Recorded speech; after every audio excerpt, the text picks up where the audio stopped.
அனைவருக்கும் வணக்கம். படப்பை ஏ ஜெகதீசன் பேசுகிறேன். இதுவரைக்கும் நம்ம சேனலை சப்ஸ்கிரைப் பண்ணாதவங்க மட்டும் சப்ஸ்கிரைப் பண்ணணும். அப்படியே பக்கத்தில் உள்ள பெல் பட்டனை டச் பண்ணிடுங்க. எது விரதம், அதை பற்றி தான் சொல்ல போகிறேன். ஒரு ஊரில் ஒரு துறவி.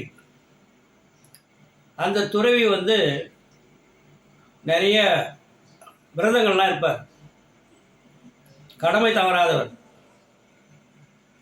இன்னும் சொல்ல போனால் காலையில் சூரியன் உதிச்சதும் அதுக்கப்புறம் அவர் வாயில் எந்த பொருளையும் சாப்பிட மாட்டார்.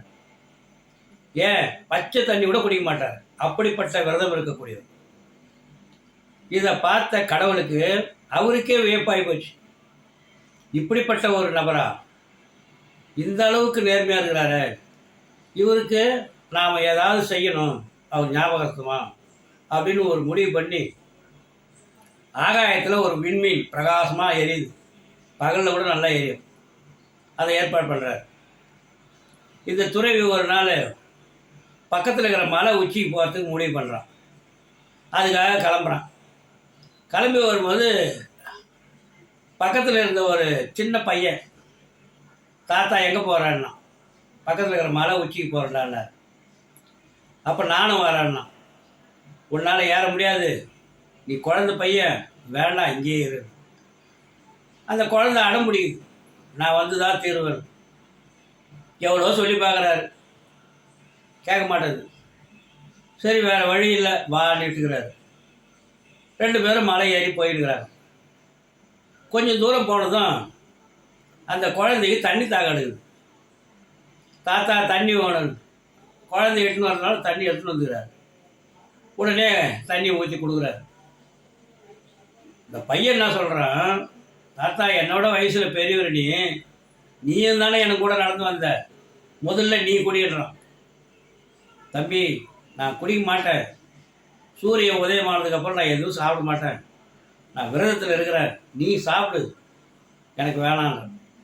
அதுக்கும் அடம் பிடிக்குது அந்த குழந்தை. நீ சாப்பிட்டா தான் நான் சாப்பிடுவேன், இல்லைன்னா எனக்கு தண்ணி தேவையில்ல போகுது. யோசனை பண்ணுறாரு, ஒன்றும் புரியல. ஆண்டவன் மேலே பாரத்தை போட்டு குடிச்சிடுறாரு. அவனுக்கும் கொஞ்சம் கொடுக்குறாரு. குடிச்சிட்டு மறுபடியும் மலைக்கு உச்சிக்கு போகிறாங்க.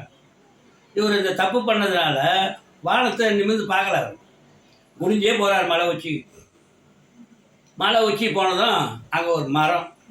அந்த மரத்தாண்ட உட்காந்து இளப்பாடுறாங்க. இளப்பாரிட்டு வானத்தை பார்க்கலாமா யோசனை பண்ணி பார்த்தாங்க. என்ன ஆச்சரியங்க, அங்கே 2 விண்மீன் எரியுதுங்க பிரகாசமாக. இவருக்கே அதிசயம். ஆனால் இது நம்ம தப்பு பண்ணிட்டோம், அந்த ஒரு விண்மீனே இருக்காதுன்னு நினச்சோம், ஆனால் 2 இருக்குது. ரொம்ப நேரம் யோசனை பண்ணார். அதுக்கப்புறம் தான் அவருக்கு விடை கிடச்சிது. என்ன விட தெரியுமா, அடுத்தவர்கள் தவிக்கின்றதை பார்க்கின்ற பொழுது அந்த தவிப்பை போக்குவதற்காக நாம் தடம் மாறினாலும் தவறில்லை. அதுதாங்க இந்த கதையில் சொல்ல வர்றது. நம்மால் ஒருத்தர் தான், அவனை கூப்பிட்டு கேட்டார், டேய் அடுத்தவங்க கஷ்டப்படும் போது பார்த்தீங்கன்னா என்னடா செய்வேன்? ஐயோ அடுத்தவங்க கஷ்டம்னா எனக்கு ரொம்ப, ஒரு நிமிஷம் கூட நான் சும்மா இருக்க மாட்டேன், என்ன தாண்டா பண்ணுவேன்னா, கண்ணை மூடிக்கொள்ளணும். நன்றி, வணக்கம்.